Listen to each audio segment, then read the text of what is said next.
Hello everyone, আমি রুদ্রাক্ষী। আজকে বরের ছুটি, তাই জন্য বাড়িতে আজকে চিকেন কষা রান্না করেছি। ও বললো একদম কষা কষা করে করতে, সেই জন্য ওর মনের মতন করেই করেছি। আলুগুলো কেটে নিয়েছি, পেঁয়াজ কেটে নিয়েছি, ক্যাপসিকামও কেটে নিয়েছি, আর এদিকে আদা, রসুন, কাঁচা লঙ্কা আর টমেটো পেস্ট করে নিয়েছি ভালো মতন করে। তো এবং পেস্টটা করে নেওয়ার পর এটার মধ্যে আমি হলুদ গুঁড়ো, কাশ্মীরি লঙ্কার গুঁড়ো, জিরের গুঁড়ো আর ধনের গুঁড়ো একেবারে দিয়ে দিয়েছি, যাতে পরে না আর আমাকে দিতে হয়, তাহলে শর্টকাটে হয়ে গেল। তো এই যে মশলাটা রেডি হয়ে গেছে। এবার কড়াইতে তেল গরম করে নিয়েছি। তেলটা একটু বেশি লাগবে, কারণ এটা পুরোপুরি তেলেই রান্না হবে, জল আমি একদমই দেবো না, সেই জন্য। তো তেলটা গরম হয়ে যাওয়ার পর আলুগুলো দিয়েছি। আলুর মধ্যে আমি সামান্য নুন দিয়ে দিয়েছিলাম, দিয়ে একদমই লাল লাল করে ভেজে নিয়েছি। আর ভাজাটা খুব ভালো করে করতে হবে, যাতে না মানে কাঁচা থাকে সেই মতন, কারণ যেহেতু আমি এটা জলে সিদ্ধ করব না পরে, সেই জন্য আলুটা খুব ভালো করে ভেজে নিয়েছি। তারপর আলু তুলে নিয়ে ওই তেলের মধ্যেই ফোড়ন দিয়ে দিয়েছি শুকনো লঙ্কা, তেজপাতা আর গোটা গরম মশলা। তারপর দিয়ে দিলাম ক্যাপসিকামগুলোকেও ভালো মতন করে একদম লাল লাল করে আমি ভেজে নিয়েছি।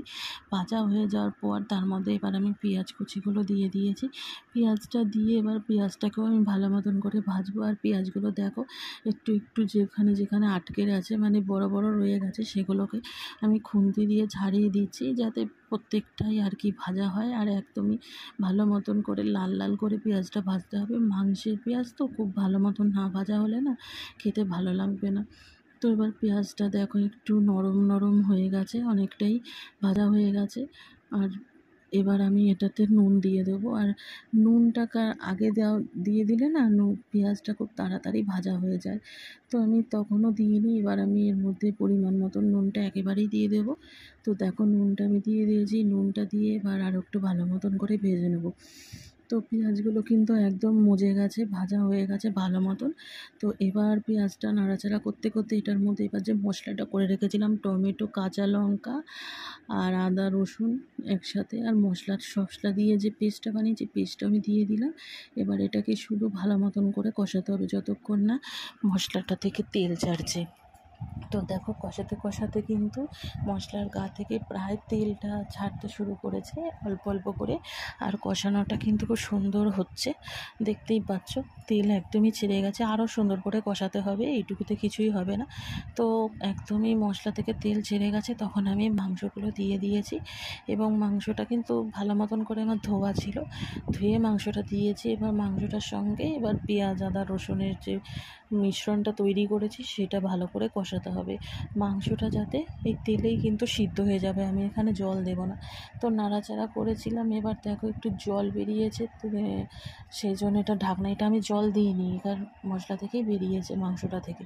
তারপরে দেখো কষাতে কষাতে জলটা একদমই কম নেই, তেল ছেড়ে দিয়েছে পুরো। আর এটা ঢাকা দিয়ে দিয়ে বারবার করে কষাতে হবে, অল্প করে কষাতে হবে, আবার ঢাকনা দিয়ে কিছুক্ষণ রেখে দিতে হবে, আবার কষাতে। এরকম করতে করতে যখন তেল ছেড়ে গেছে, তখন আমি এটার মধ্যে আলুগুলো দিয়েছি এবং আলুগুলো দিয়েও কষাতে হবে, কারণ আমি এতে জল দেবো না যে সিদ্ধ হয়ে যাবে, অসুবিধা হবে না, সেজন্য আমি আলুটা আগেই দিয়েছি। এবং নাড়াতে নাড়াতে আলুগুলো একদম কষানো হয়ে গেছে, এবার মাংসটা সিদ্ধ হয়ে গেছে আর সব কিছু একদম পারফেক্ট হয়েছে। তারপর আমি নাড়াচাড়া করে কিছুক্ষণ রেখে দিয়ে এবার এটার মধ্যে শুধু গরম মশলার গুঁড়ো মিশিয়ে দেবো, তাহলেই রান্নাটা হয়ে যাবে। তো গরম মশলার গুঁড়ো দিয়ে দিয়েছি, এবার একটু নাড়াচাড়া করে নামিয়ে নিলেই চিকেন কষা একদম রেডি, জল ছাড়া চিকেন কষা। তোমরা এরকম বাড়িতে করে খেতে পারো, রুটি, পরোটা, নান রুটি, তারপরে রুমালি রুটি, ভাত, রাইস, পোলাও সব কিছুর সঙ্গে কিন্তু এইরকম কষা কষা চিকেন খেতে খুবই ভালো লাগবে। ভালো লাগলে আমার ভিডিওটি শেয়ার করে দিও। ধন্যবাদ।